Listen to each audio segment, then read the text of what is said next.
Thank you, Ambassador, for this introduction. I see a lot of familiar faces and also my good friend Laura Cooper, and warm greetings from Baku, Ambassador Suleymanov, and other friends, and Afghan Nifty, and thank you for organizing this event, and warmest greetings from Baku. And thank you for this possibility to speak about COVID and regional affairs, and including the wider Caspian Sea issues. Actually, when COVID-19 happened, started, and as each country, we were also unprepared in general to understand what is in a COVID, and we also appeal to our partner countries to have at least an exchange of information. But we come to conclusion that no country is prepared for that. Simply, there wasn't a lack of information. Therefore, we have built our own strategy. First of all, national measures, in the meantime, regional measures, and then we have continued with some global initiatives. And COVID also coincided with the chairmanship of Azerbaijan in 5 institutions at the regional level, and also some institutions are covering continents. The first one is about the Turkey Council that brings together Azerbaijan, Turkey, and our Central Asian partners. And non-aligned movement, Traseka, UAM, and Energy Charter. And these 5 institutions coincides with the 2020 Azerbaijan's chairmanship.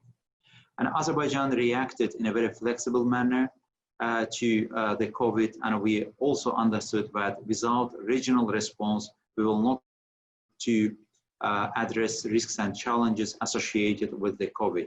And key fundamental issue was here to ensure connectivity and to ensure that East-West corridor is operational. We should also understand that Azerbaijan and our Central Asian partners are landlocked countries. And also all countries all around the world, including in our region, have taken hasty decisions to close their borders. Under such circumstances, keeping the trade open, keeping all connectivity lines open are crucially important. Therefore, it was an initiative of my president to arrange a webinar summit of the Turkey Council. We claim that it is one of the first organizations during the COVID that managed to work in a quite flexible manner to organize it in a summit at the webinar, at the online format. And the Turkey Council Summit was quite efficient and effective, and all countries that sharing the membership on this institution come to this conclusion at the level of the presidents that keeping Trans-Caspian line and also connectivity between Central Asia, Azerbaijan, and Turkey are crucially important. And we also agreed that exchange of knowledge at the medical level, exchange of the medical teams are extremely important. Then we have continued with our yet another initiative that also coincides with Azerbaijan's chairmanship, non-aligned movement. And everybody knows non-aligned movement in the United Nations General Assembly is one of the biggest group, and it actually covers 120 countries.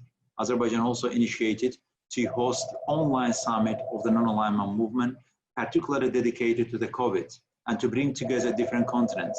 And our vision was that without global response, we cannot defeat COVID.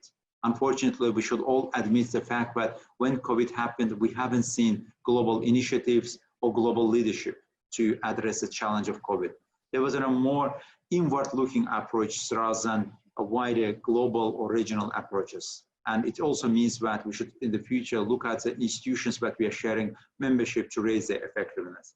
But non-aligned movement summit meeting was also quite successful, and we have also managed to create a database to collect the needs and requirements of the member countries so that we can share with the wider donor community.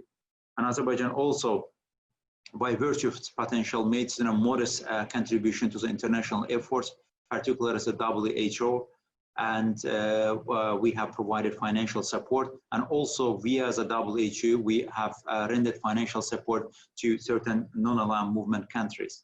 And we also, by virtue of our potential, rendered financial or in-kind humanitarian support around 30 countries. And most importantly is the global initiatives. Of course, we would like to see more active role of the United Nations and multilateral diplomacy during such a pandemic year. And with that vision, my president initiated holding special session of the United Nations General Assembly. Just for the information that throughout the entire history of the United Nations, there were just only 30 special sessions. And Azerbaijan's initiative was that to have a specially COVID-dedicated session of the United Nations General Assembly. We are thankful to the international community that within a very short period of time, international community supported this initiative. 135 or 140 member countries supported this initiative.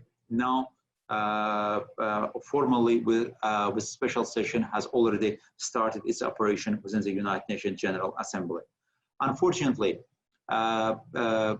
Azerbaijan's efforts against COVID also associated with the regional security risks, and particularly provocation that have been perpetrated by Armenia on the border areas of two countries. Because we also supported the initiative of the United Nations General Assembly, United Nations Secretary General about a global peace or global ceasefire during the period of pandemic. But in Tovuz, on the 12th of July, Armenia has launched with military operation against Azerbaijan. We do consider it as an act of military aggression, and also we do consider it as part of Armenia's policy of military occupation against Azerbaijan. But the question is that what were the strategic military objectives of Armenia during this particular time to perpetrate such a military provocation? And particularly in the Tovuz area. For the information that Tovuz region of Azerbaijan is just 30 kilometers away from the major connectivity projects of Azerbaijan, particularly along the east-west route. And it's also 30 or less than 30 kilometers away from the Tanap and Tap project. That's a gas project that delivers Azerbaijani gas to the Turkey and European market. And it's just 30 kilometers away from the Tovuz region. Armenia used a heavy artillery, and they also had a certain intentions to involve third parties, and including the Collective Security Treaty Organization, to the conflict. And Azerbaijan also had casualties among the military personnel and among the civilians, but civilians also become a target. But most importantly, this attack has been stopped, and Armenian armed forces retreated, and we ensured security of our border, including the critical energy infrastructures and some other important infrastructure. Sir, I'm so very sorry, but we have a time issue here. So I'll thank you very much for your just excellent... very final note, with just one sentence, because it's in the go ahead, please. Just one sentence. Go ahead. Context of the United States strategy for the Central Asia, and also European Union strategy for the Central Asia, we do believe that in that format there is a great potential for further cooperation, particularly when the connectivity projects are involved. Therefore, we suggest to have such a format that already exists at the academic level within the Caspian Policy Center, like Central Asia plus United States plus Azerbaijan.